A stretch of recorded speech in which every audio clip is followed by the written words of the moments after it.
I don't want to give my name. I tell close people only. I am telling this because I need it out. I booked a cabin far from town to finish my thesis. I wanted silence. Pictures looked normal. Host said private, good Wi-Fi. The Wi-Fi died the first night. My phone also started losing battery fast. I thought it was the charger. Small things were weird. The heater sometimes smelled like damp clothes. Floorboards creaked when I walked.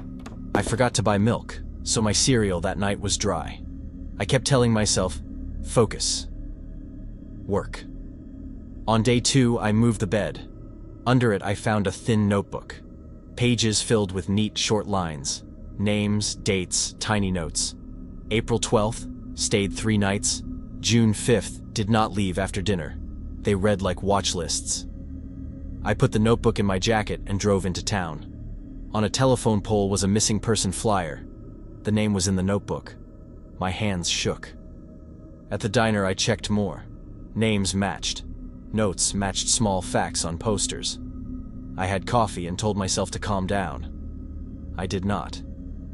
That night, I packed the car. At the end of the dirt road, a big tree blocked the path. Leaves were green. The stump looked fresh. I touched it. I heard a camera click from the trees. I called the owner. Voicemail. I left a shaky message. An email came back with a photo. My car, parked, taken from the trees.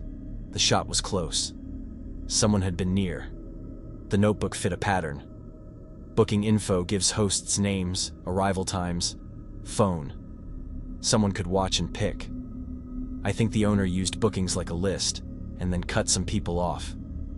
I don't have a full paper trail. I have the notebook and the photo. I hid the notebook in my jacket and sat on the bed and tried to breathe. I kept checking the window, but the curtains were thin and the trees felt close, like fingers. I made tea and spilled a little on the counter because my hands were shaky. I remember saying, "This is stupid," out loud. I waited until dawn. I listened to the night and every little noise made my ears jump. A fox or a person? I could not tell. I kept thinking of small things I had done wrong, like not telling my family exactly which cabin I rented. On the drive out, I kept the notebook under my jacket where I could touch it. Near a small creek, I saw soil turned and leaves pushed aside. It was a shallow hole, half covered, pulled open like it had never been finished. The edge looked torn, like someone had started to hide something and then stopped. I pulled my breath in hard and almost lost it on the steering wheel. When I reached the sheriff, I was shaking and had coffee spilled on my shirt. He came out, found the shallow hole, and took the notebook. He was quiet, and that made me louder, I guess. Later, when they called the booking site, the site had scrubbed my warning reviews. The listing had new photos and a different smiling host. My posts were gone. I slept in my car by the station. The notebook stayed in evidence. The owner? I won't say his name. Once in a hallway at court, he smiled like it was nothing. He had other cabins live, bright photos, and a different contact. Now I avoid small places with one host and big promises. I moved cities. I quit the thesis for a while. Sometimes at night I hear a soft click, like a camera, and I jump. I check windows, locks, the back seat. I look under beds even in hotels. I tell my friends where I am going now. I text them a lot. I don't know everything. I don't know how many people. The sheriff said there were leads. I heard rumors. The worst is the small vanishings I keep thinking about. Names in a book. A picture from the woods. A road suddenly cut by a tree. If you rent a lonely place, check under the bed. Look at the ground around the house. Throw away a strange notebook. Tell someone where you are going. I was stupid enough not to. I stop now because saying more makes my skin crawl. I still flinch at twig snaps. Leaf crickets sometimes sound like shudders. I don't know what else to say. I still dream of that notebook.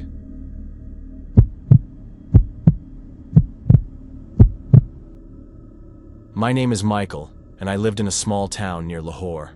I say this fast because I still feel stupid about it. I was split up, divorce, and no money. I rented a cheap cabin out of town, just a place to sleep and finish some paperwork. I told myself it was fine. The last night I woke up to tiny thumps, like someone walking in attic insulation. I lay very still. I told myself it was rats, or the wind. I remember the floorboards creaked every time my neighbor's dog ran past the porch. I laughed, then stopped. I got up and walked slow. The house smelled like old socks for some reason. I put on a hoodie and went to the kitchen. Under the table, I found something taped. Keys. Small, taped clean, like someone set them there for me to find. I fumbled the tape. My hands shook. They fit a padlock on a steel trunk in the shed. I went out at 3 a.m. The shed door squeaked. The lock was cold. I used the keys. Inside were passports, new names, forged bank pages, folded letters. There was a small notebook too, a list of clients and dates, little blackout marks beside some names. I read by my phone light until it died. Weeks next to names matched when people disappeared in town. A market woman who never came back was there. My hands were numb. I thought maybe it was a service. People who wanted to vanish. New papers, cash, a place to hide. The owner used the cabin as a waypoint. They told people how long to stay so no one would look. It sounded like a bad movie when I said it out loud, but the papers smelled real. On the last page, my name was written. The date of my stay, in neat letters. The handwriting looked like something I had seen before. My ex's handwriting. I know his slant, his small dot on eyes.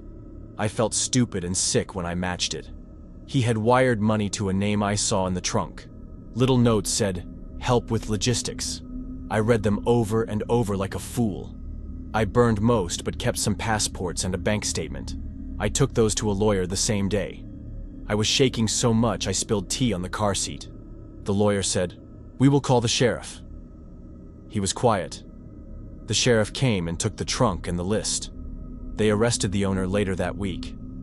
I signed papers, gave statements, showed the wire records and handwriting. The owner smiled in court like he had rehearsed it. He had other listings, new cabins with better photos. The internet scrubbed some things fast. My review warning went away. Someone else booked a week later. After it happened, I did things I regret. I told a friend too much on a phone call. I left the cabin windows open. I burned original copies but left digital photos. I told the lawyer not to tell my family yet. Bad moves. I know this now. They said the owner helped people who wanted to disappear. He also worked with men who wanted certain women gone, I think. The sheriff had leads. I guess he had proof. But my life was already changed. My ex's name floated in my sleep. I kept seeing the padlock and the keys tapping under the table. I moved out of town, changed phones, went to therapy, stopped meeting his friends. Sometimes at night, I wake up, and I can hear the attic thumps in my old head. I check under my own kitchen table now, every time I sleep somewhere new. I leave early when a host smiles too big. I don't know if everyone got help, or if some were forced. I don't know if some people like to vanish. I only know my name was in that ledger, and seeing your name written like a plan is a strange thing. I remember small, stupid things. I forgot to water my plants that week, and the kettle whistled too long one morning. I kept telling myself it was fine, but it wasn't. I don't want to end with a lesson. I guess be careful with cheap cabins. Tell someone where you are, and if you find keys taped under a table, don't laugh. Don't laugh and throw them away. I still look at locks sometimes. It changes you, even if you burn the paper.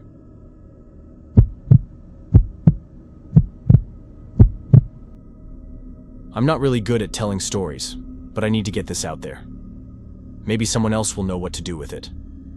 I worked for this company that had these wellness programs. Real fancy stuff, you know? They'd send stressed employees to these cabins for decompression retreats. Free food, no internet, just you and nature for a week.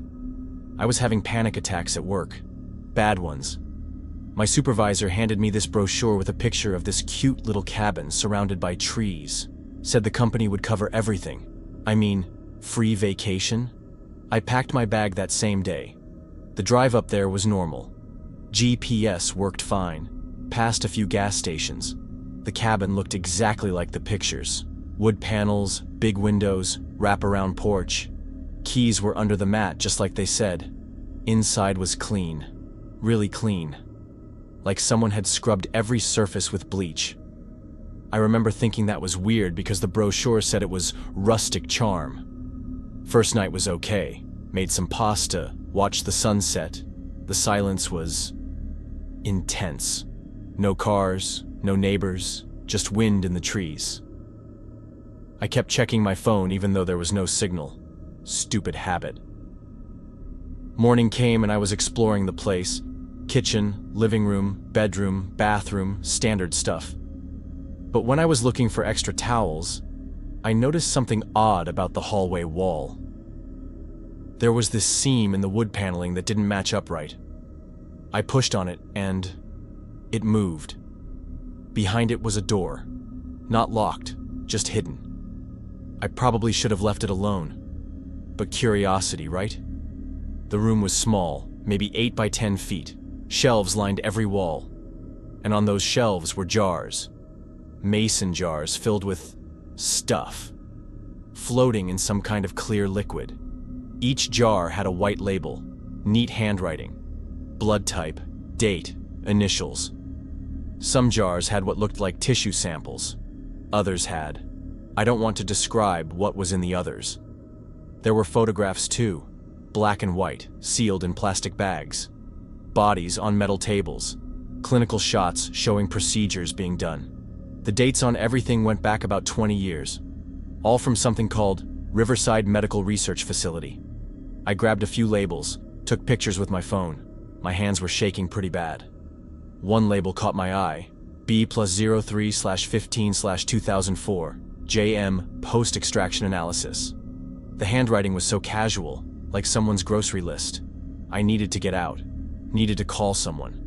But when I got to my car, it was dead. Completely dead. Battery gauge showed nothing. I'd checked it before leaving home because I'm paranoid about that stuff. It was fine. That's when I noticed the scratches on the cabin windows. Thin lines, like fingernails dragging across glass. But they were on the inside, like something had been trying to get out.